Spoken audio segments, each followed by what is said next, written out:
சைவ சித்தாந்தத்திற்கு அடிப்படையான நம்ம சர்க்காரியவாதம் தாங்க நம்ம மெஞ்ஞானத்துக்கு அடிப்படையானதுதான் இன்னைக்கு விஞ்ஞானத்துக்கும் அடிப்படையா இருக்குது.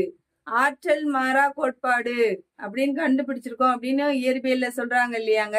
ஆற்றலை ஆக்கவோ அழிக்கவோ முடியாது. ஒரு வகை ஆற்றலை மற்றொரு வகை ஆற்றலாக வேணா மாற்ற முடியும் அப்படின்னு சொல்றாங்க பாத்தீங்களா. அதே மாதிரிதாங்க உள்ளதுதான் தோன்றும். உள்ளது தோன்றிய பொருள் என்னைக்குமே அழியாதது, இல்லாதது தோன்றாது. இதுதானே நம்ம சர்க்காரியவாதங்க. அப்போ விஞ்ஞானம் முதல்ல தோன்றியதா விஞ்ஞானம் முதல்ல தோன்றியதாங்க. நம்ம அருளாளர்கள் எதையெல்லாம் உணர்ந்து உணர்ந்து அவங்க எழுதியிருக்காங்களோ அத நம்ம மெஞ்ஞானம்னு சொல்றோம்.